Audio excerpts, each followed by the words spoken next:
I think what ministers so much to my heart, and I'm thinking of our students listening, is we're in an environment where it feels like influence, significance, all those things is what we should be pursuing. And yet what's so interesting is like the disciples get around Jesus, and there's nothing like getting around Jesus for you to starting to feel really important. And for some reason, because of his eyes for us, we are really significant. But yet significance or influence can become the place that we hunger for. Yeah. What does that look like for you? I've watched God lavishly just pour out significance and favor and just beautiful things on our house. And yet the closer I get behind the scenes, I recognize that is not the target. That's not what we're aiming for. What does it look like for you to cultivate a place as someone who knows you're born for significance, but to cultivate that place where that doesn't become the thing that we protect or chase?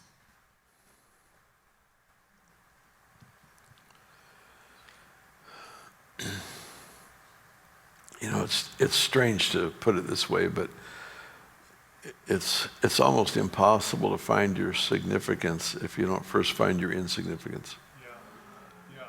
It's the fact that I am so unnecessary. I know he values me, and I don't want to say anything to discredit that. And I know he's created me in his image, created me for his purpose. I get all of that, I think. But there's nothing impressive about any of us except that he chose us and he's in us. And I'm wired to his reason for being. And it's entirely a grace thing.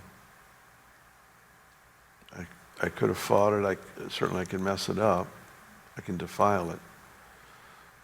But I can't, you know, it's like spiritual growth.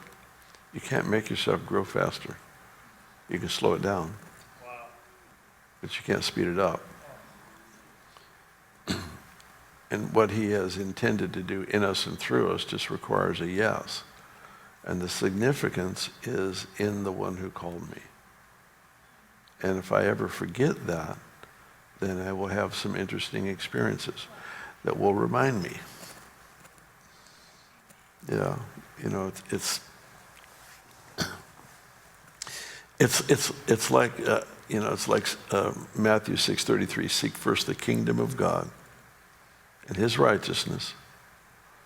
All these things will be added. The moment I make all these things my pursuit, is the moment I have to go around that mountain again. I have to try to take another stab at that lesson to learn what priorities look like.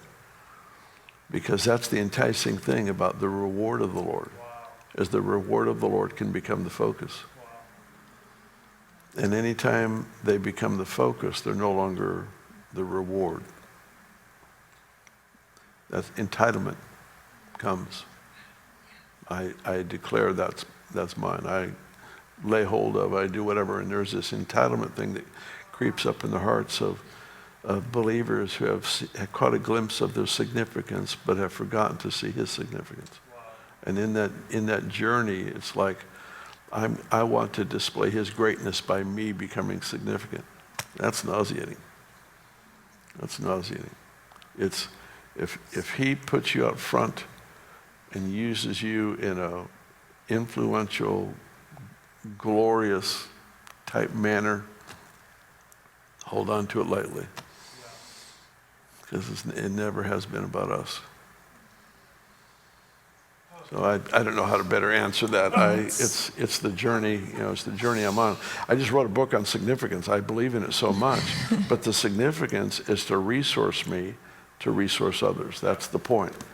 And the moment I start resourcing me from my significance is where I level off. The growth stops.